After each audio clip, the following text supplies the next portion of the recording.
जो हमने previous definition कर ली वो ओके थी। अभी हम बात करेंगे conservation of plants and animals में। तो प्लांट्स और एनिमल्स के लिए अगर हम बात करते हैं तो इनके लिए जो एक मेन हब होता है, ठीक है, जो एक मेन रिसोर्स होता है वो हमारे पास क्या होता है, forest. Mostly plants and mostly जो एनिमल्स होते हैं वो हमें कहाँ से फाइंड आउट होते हैं बेटा, फॉरेस्ट से फाइंड आउट होते हैं। तो जो हमारा टॉपिक है वो टॉपिक हमारे पास क्या है बेटा,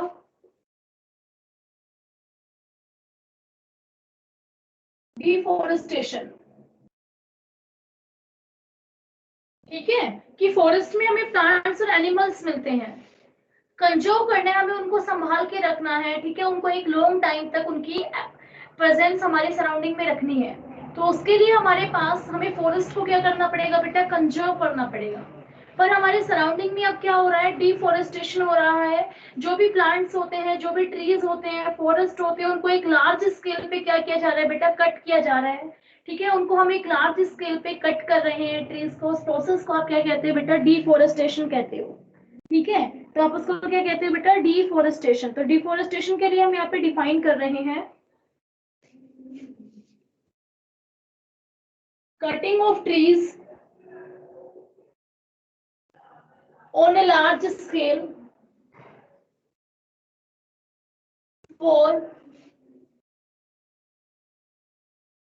large scale is called the deforestation। हम एक शॉर्ट फॉर्म में करना चाहेंगे बोर्ड पे अभी, कि आप जब फॉरेस्ट को, जो ट्रीज होते हैं उनको एक लार्ज स्केल पे, बहुत सारी अमाउंट में, एक बड़े पैमाने पे आप उनको कट करना स्टार्ट कर देते हो अपनी पर्सनल नीड के लिए, ठीक है, नेचुरल नीड के लिए। ठीक है, डिजास्टर होती है, आपदाएं होती है, वो नेचुरल होती है, ठीक है, उनमें भी काफी प्लांट्स हमारे कट हो जाते हैं। तो इस तरह से कह रहा है कि जब ट्रीज का एक लार्ज अमाउंट में कट होना, तो उस प्रोसेस को आप क्या कहते हो बेटा, डिफोरेस्टेशन कह रहे हो। ठीक है, और डिफोरेस्टेशन करने के जो रीजन होते हैं, कोज होते हैं, तो जो इसके लिए कोजेस होते हैं,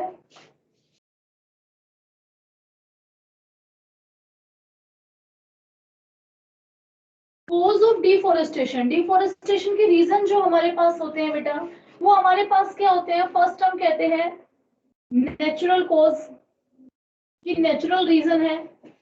सेकेंड हम कहते हैं बेटा कि मैन मेड, कि ह्यूमन बीइंग ने अपने प्रॉफिट के लिए, अपने लालच के लिए क्या कर दिया है, प्लांट्स को कट कर दिया है। ठीक है, ये सब हम करने वाले हैं। तो इसके लिए हम बात करते हैं कि बेटा जो नेचुरल कॉज की बात कर रहे हैं, जो नेचुरल डिजास्टर्स आती हैं, ठीक है, तो नेचुरल कॉजेज हमारे क्या होते हैं, जो फॉरेस्ट को क्या कर रहे हैं बेटा, डिप्लीट कर रहे हैं, फॉरेस्ट आपके क्या हो रहे हैं, फिनिश हो रहे हैं। तो उनके लिए आपके जो नेचुरल रीजंस आते हैं, just wait a minute, ink fill करते हैं। आपके जो नेचुरल रीजन है वो क्या है बेटा, आपने सुना होगा कि ऑस्ट्रेलिया के अंदर क्या होती है, फॉरेस्ट फायर लगती रहती है। फॉरेस्ट के अंदर क्या होती है बेटा, ऑस्ट्रेलिया में फॉरेस्ट फायर हो जाती है, जंगलों में अपने आप आग लग जाती है, कोई लगाने नहीं जाता। फिर भी जो वहाँ पे ड्राई लीव्स होते हैं, आपके सनलाइट की वजह से वहाँ पे ऐसे इफेक्ट्स बनते हैं कि वहाँ पे क्या होते हैं, आपके सारे के सारे जो प्लांट्स होते हैं वो क्या होते हैं बेटा, बर्न हो जाते हैं, फायर कैच कर लेते हैं, जिसको हम कहते हैं बेटा फॉरेस्ट फायर। काफी बार यहाँ पे बहुत सारे एनिमल्स होते हैं, काफी ह्यूमन बींग्स होते हैं, उनकी भी क्या हो जाती है बेटा, डेथ हो जाती है फॉरेस्ट फायर में। ठीक है, फॉरेस्ट फायर अगर किसी नेबर विलेज तक पहुंच जाती है तो वहां पे क्या करती है बेटा, सारा का सारा डिस्ट्रक्शन कर देती है, तबाही मचा देती है। तो इसीलिए यहाँ पे कह रहा है कि आपके पास नेचुरल डिजास्टर के लिए नेचुरल कॉजेज में टू रीजंस आते हैं। ठीक है, फर्स्ट और सेकंड। फर्स्ट आप क्या कहते हो, फॉरेस्ट फायर, जंगल में जो आग लग जाती है वो हो गया। सेकंड आप कहते हो ड्रोट, सूखा पड़ना, जब काफी लंबे टाइम तक आपका रेनफॉल नहीं होता, बारिश नहीं आती है, तो भी आपके जो प्लांट्स होते हैं वो क्या हो जाते हैं बेटा, डेड हो जाते हैं। ठीक है, सूखा पड़ जाता है, उससे आपके फॉरेस्ट क्या करते हैं बेटा, फायर कैच कर लेते हैं, और क्या होता है, डिफोरेस्टेशन होता है। क्या होता है बेटा, डिफोरेस्टेशन। तो नेचुरल कॉजेज से आपका डिफोरेस्टेशन हो गया। सेकंड, ह्यूमन बीइंग, बेटा ह्यूमन बीइंग को क्या चाहिए, हर थिंग चाहिए, नए नए कपड़े चाहिए, ठीक है, नए नए फर्नीचर चाहिए। तो उन सबके लिए क्या चाहिए बेटा, उनको एक स्पेस चाहिए जहाँ पे वो फैक्ट्री लगा पाए। ठीक है, फैक्ट्री कहाँ मिलेगी बेटा, जंगल को कट कीजिए, फॉरेस्ट को कट कीजिए, और वहां पे क्या कर दीजिए, एक अपना जो प्लांट होता है आपका, ठीक है, जो भी आपकी फैक्ट्री होती है उसको आप वहां पे क्या कर दीजिएगा बेटा, प्लांट कर दीजिएगा। तो यहाँ पे हम बात कर रहे हैं, इसके लिए आप सबसे पहले आप क्या करते हो बेटा, ह्यूमन बीइंग अपनी नीड के लिए कल्टीवेशन के लिए बेटा please turn off your camera, turn off your mics. बेटा कल्टीवेशन के लिए, ठीक है, जब उनको खेती करनी होती है, काफी लोगों के पास अपनी लैंड नहीं होती, वो फॉरेस्ट को क्या करते हैं, कट करते हैं और अपनी वहां पे कल्टीवेशन स्टार्ट कर देते हैं। तो भी उनको क्या करना पड़ता है, वहां पे जो लैंड है उसका कटिंग करना पड़ेगा फॉरेस्ट को, वो डिफोरेस्टेशन प्रोसेस को क्या करते हैं बेटा, इंक्रीज करते हैं। ठीक है। सेकेंड हमारे पास यहाँ पे मैन मेड रीजन के अंदर हमारे पास क्या आता है, आपने कहा कल्टीवेशन, सेकंड आपने कहा to plant many types of factories, to plant many industries, कि मैनी इंडस्ट्रीज को बनाने के लिए, ठीक है, इंडस्ट्रीज को बनाने के लिए लैंड चाहिए और लैंड के लिए आपको क्या करना पड़ेगा, फॉरेस्ट को कट करना पड़ेगा। थर्ड आपसे कहते हैं to obtain wood for furniture, आपको फर्नीचर बनाने के लिए, ठीक है, raw materials for industries, industries के लिए जो कच्चा पदार्थ होता है वुड वगैरह हम यूज करते हैं, तो रॉ मटेरियल्स में भी हम क्या करते हैं बेटा, वुड को कट करते हैं, फॉरेस्ट को, वुड को कट करेंगे प्लांट से, और प्लांट्स कट होने से क्या होगा बेटा, डिफोरेस्टेशन होगा। ठीक है, पहले कहा जाता था कि बहुत ज्यादा फॉरेस्ट होते थे, बट अब आपके फॉरेस्ट की अमाउंट क्या हो रही है बेटा, डिक्रीज होते जा रही है, और काफी आगे ऐसा टाइम आने वाला है कि जिससे फॉरेस्ट बिल्कुल आपके क्या होंगे बेटा, फिनिश हो जाएंगे। ठीक है, तो यहाँ पे हमने डिफोरेस्टेशन के रीजन बताए, ह्यूमन बीइंग की वजह से और आपके नेचुरल रीजन की वजह से। अब हमारे पास आता है what are the main harmful effects of the deforestation. ठीक है, टॉपिक हमारे पास यहाँ पे क्या आता है बेटा, harmful effects of deforestation. Deforestation के आपके क्या क्या हार्मफुल इफेक्ट्स है, कहाँ कहाँ आपका डिफोरेस्टेशन आपका इफेक्ट करता है। तो सबसे पहले अगर हम बात करते हैं, हमारे एनवायरनमेंट की बात करते हैं बेटा, तो वो क्या आता है हमारा, ग्लोबल वार्मिंग। क्या आता है हमारे पास, ग्लोबल वार्मिंग। फर्स्ट इफेक्ट किस पे हो रहा है बेटा, ग्लोबल वार्मिंग पे हो रहा है। मे बी आपको 7th क्लास में हमने बताया होगा, बट फिर भी हम आपको दोबारा से बता रहे हैं बेटा कि ग्लोबल वार्मिंग हमारे पास होता क्या है। ग्लोबल, ग्लोबल मीन्स आप कह रहे हो ग्लोब, आपकी एसएस में आपने ज्योग्राफी में निशा मैम से किया भी होगा कि जो ग्लोब होते हैं उनको आप क्या कहते हैं बेटा, सर्कल में जो कंप्लीट अर्थ को आपको इंडिकेट कर रहा है उसको हम ग्लोब कह रहे हैं। ग्लोब का वार्मिंग, वार्मिंग मतलब क्या होता है बेटा, गर्म होना। ठीक है, तो आपका जो पृथ्वी है वो क्या हो रही है बेटा, गर्म हो रही है, जिससे आपकी ग्लेशियर क्या हो रहे हैं, मेल्ट मेल्ट हो रहे हैं।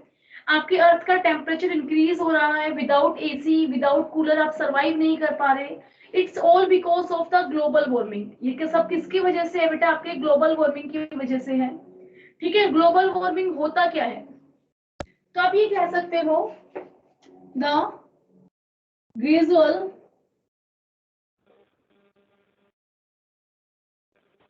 increasing of, beta please everyone mute yourself, the gradual increasing of temperature, the gradual increasing of temperature on the surface of earth, on the surface of earth by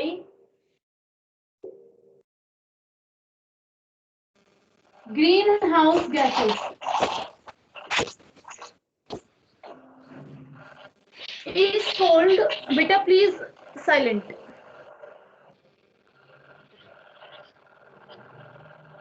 is cold global warming. उसको आप क्या कहते हैं बेटा, global warming कहते हो। आप 38 students present हैं, आपकी वन टाइम तो अटेंडेंस हम ले रहे हैं बेटा, नेक्स्ट टाइम हम आपकी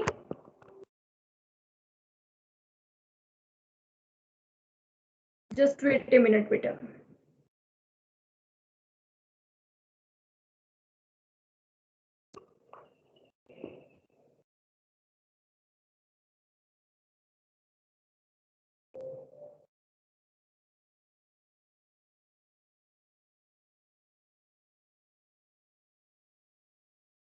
हाँ जी, अभी आपके पास हम कह रहे हैं कि ग्लोबल वार्मिंग हमारा क्या होता है, अर्थ का टेम्परेचर धीरे धीरे इंक्रीज होना। ठीक है, उसको आप क्या कह रहे हो बेटा, ग्लोबल वार्मिंग कह रहे हो, उसको आप क्या कहते हो, ग्लोबल वार्मिंग। अभी इंक्रीज किस तरह से हो रहा है ये हम आपको सिखाते हैं। ठीक है, तो इसके लिए हम बोर्ड रब कर रहे हैं।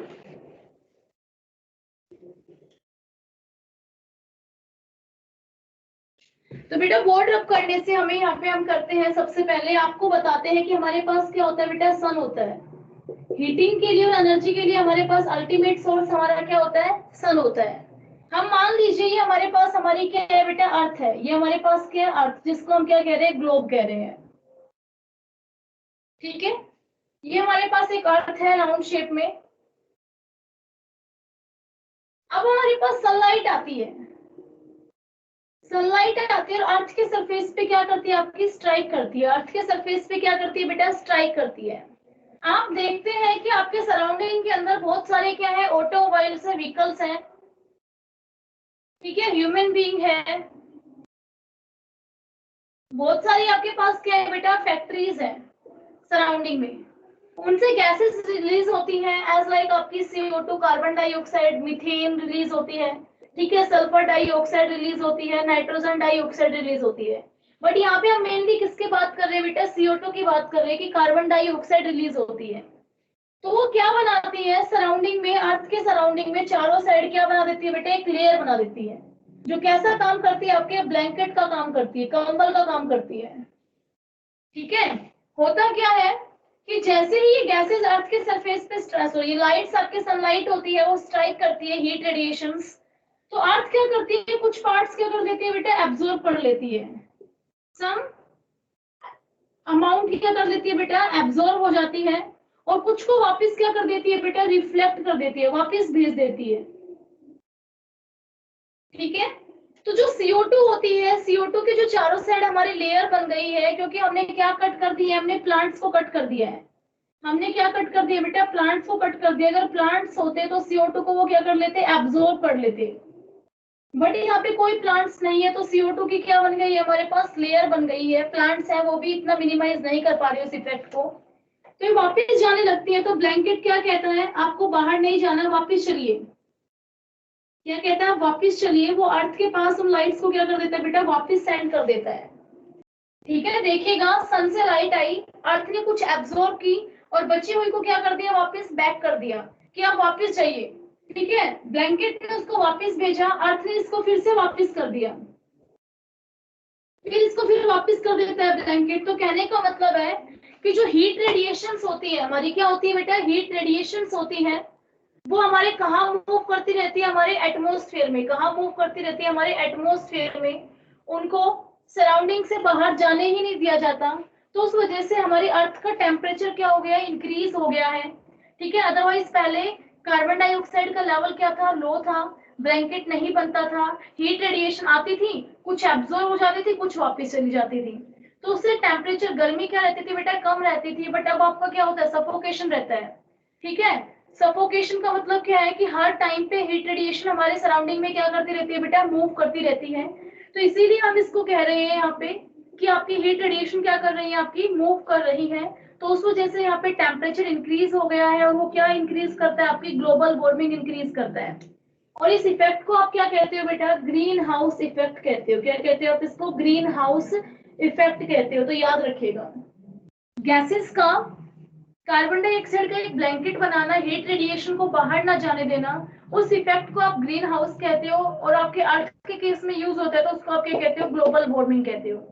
ये सेम इसी तरह का एग्जांपल है, जैसे आप कार में, अपनी स्कूल बस में आप जब बैठते हैं, अपनी जब आपका घर पे जाने का टाइम होता है लास्ट बेल के बाद, तो वहां पे आप फील करते हैं कि बाहर इतनी गर्मी नहीं थी, बट हमारी बस में बहुत ज्यादा गर्मी है, सफोकेशन है। क्योंकि उसमें क्या लगे हुए हैं बेटा, ग्लास लगे हुए हैं। हीट को वो एब्जॉर्ब तो कर लेते हैं, कार्बन डाइऑक्साइड क्या करती है, एब्जॉर्ब तो कर लेती है अर्थ के लिए, बट उसको बाहर नहीं जाने दे रही। ठीक है, बाहर नहीं जाने दे रही, एंट्री करती है, एग्जिट नहीं करती। तो आपकी बस में क्या होती है बेटा, बहुत सारी हीट रहती है। जैसे ही आप विंडो ओपन करते हैं, ठीक है, आपकी बस मूव करती है, तो सारी हीट क्या होती है बेटा, बाहर निकल जाती है, और आपका टेम्परेचर क्या होता है, बैलेंस होता है। तो इस तरह से आपको यहाँ पे बताया हुआ है कि आपका ग्लोबल वार्मिंग क्या होता है। तो may I hope that all of you understand the topic clearly. ठीक है बेटा, सेकंड हमारे पास आता है, जो टॉपिक हमें यहाँ पे करना है, change in water cycle. I just erase it.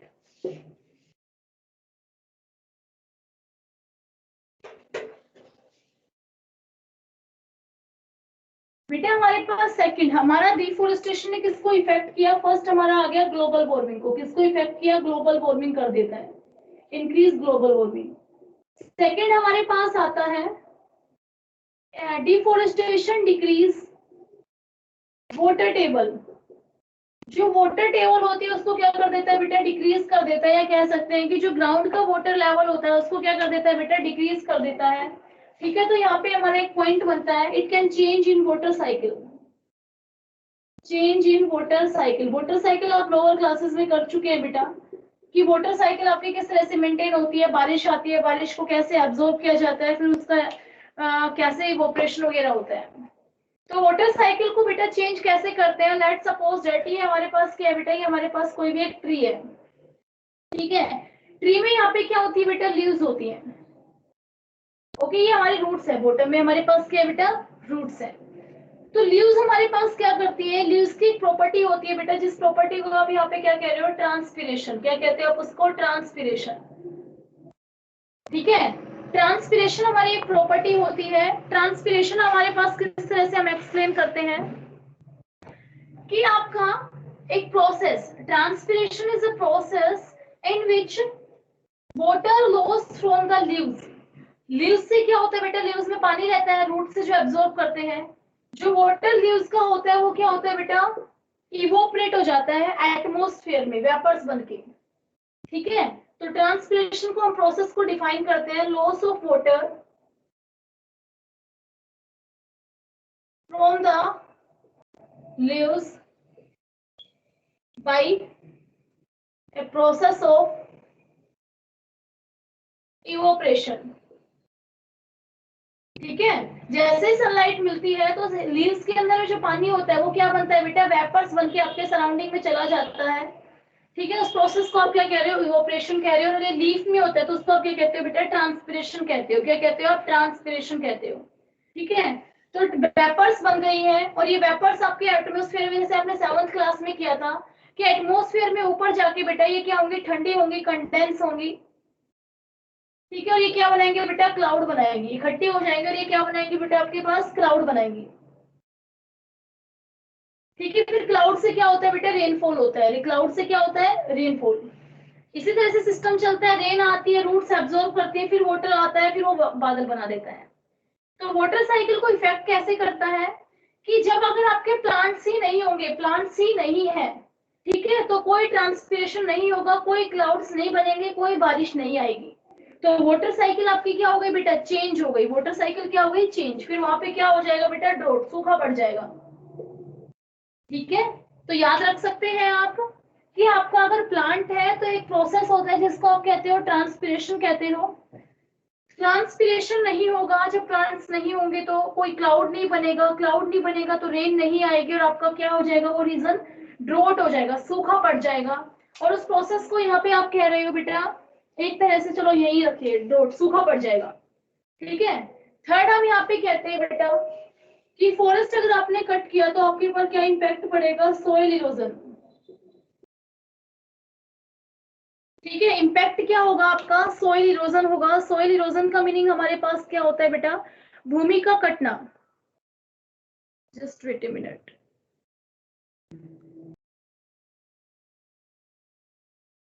ठीक है, सोइल इरोजन का मतलब होता है बेटा removal of topmost soil layer of soil by action of wind, water।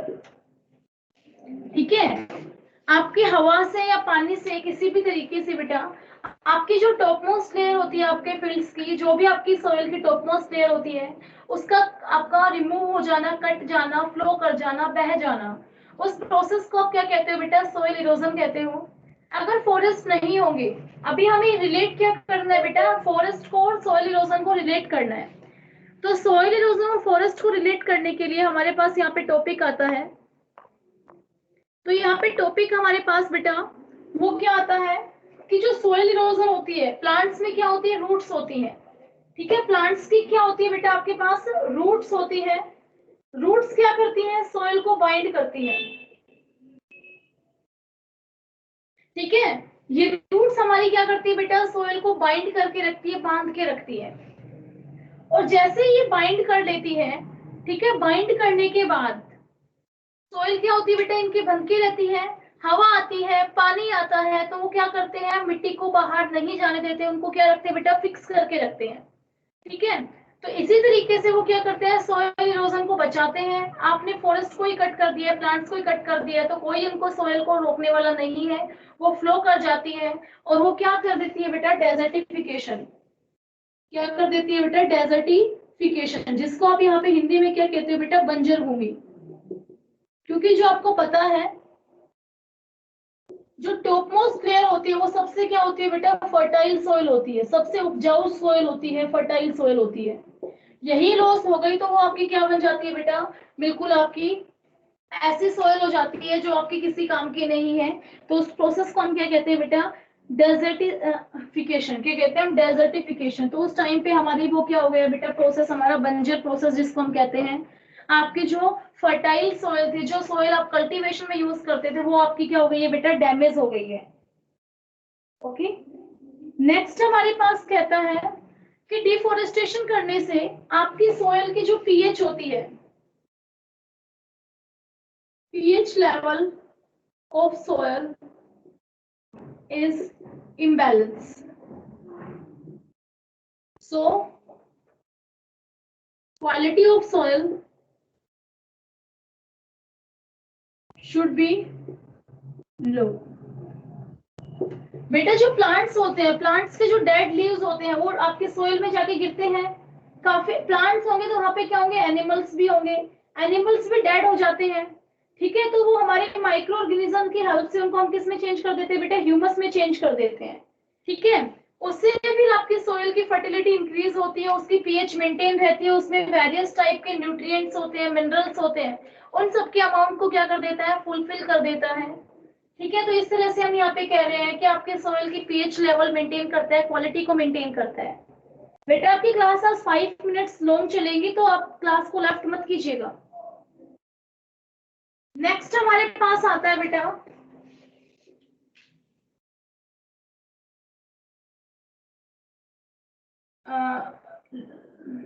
Low level of ground water. ये जो आपका ग्राउंड वाटर होता है, ठीक है, उसका लेवल क्या हो जाता है बेटा, लो। वो भी प्लांट से ही रिस्पॉन्सिबल है। कि जैसे हमारे पास बारिश आती है, इसको हम रिमूव करते हैं बेटा, काफी एक्सेस में हमने यहाँ पे राइट डाउन कर दिया है।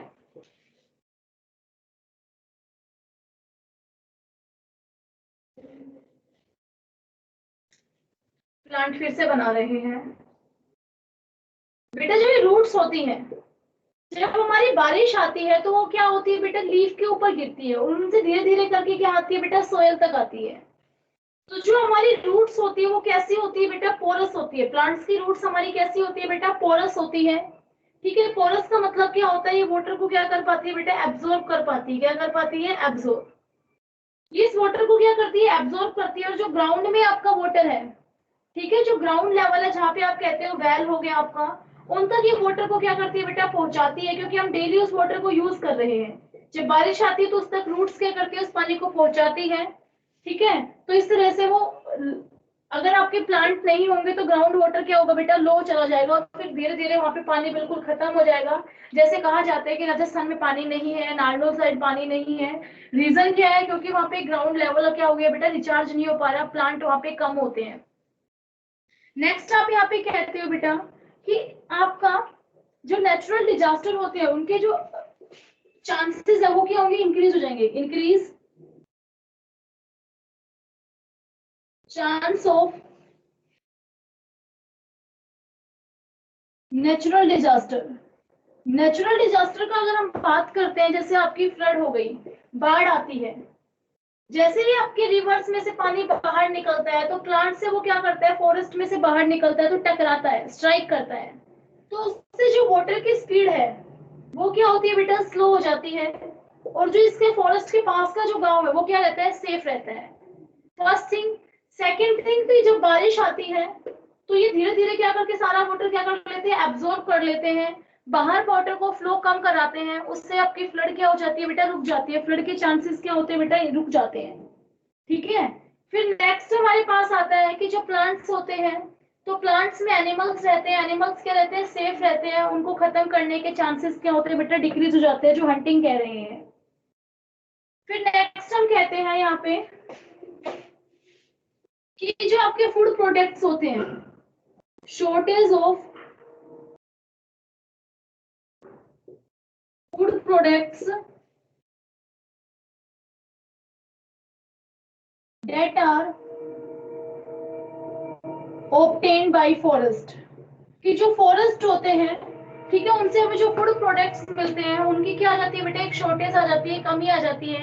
ठीक है, धीरे धीरे वो क्या होने लग जाते हैं बेटा, आपके खत्म होने लग जाते हैं। ठीक है, हमेशा कमी रहती है, उससे वो एक्सपेंसिव हो जाती है, जो चीजें बिल्कुल चीप रहनी थी वो भी क्या हो जाती है बेटा, एक्सपेंसिव हो जाती है। नेक्स्ट लास्ट प्रॉपर्टी होती है कि बेटा जो एनिमल्स होते हैं उनको एक्सटिंक्ट, लुप्त होने से फॉरेस्ट क्या करते हैं, हेल्प करते हैं। अगर फॉरेस्ट नहीं होंगे, एनिमल्स ओपन में मूव कर रहे हैं, तो ह्यूमन बीइंग क्या करते हैं बेटा, उनकी हंटिंग कर लेते हैं, शिकार कर लेते हैं। ठीक है, एनिमल्स भी अपने उस क्लाइमेट में क्या कर पाते हैं, सर्वाइव नहीं कर पाते हैं। तो अब आपको यहाँ पे आज हमने टॉपिक किया कि डिफोरेस्टेशन होता क्या है और उसके क्या क्या इफेक्ट है। ठीक है, तो मुझे आपसे उम्मीद है कि आप इसको कंप्लीट अपनी बुक से भी रीड करेंगे। Thank you.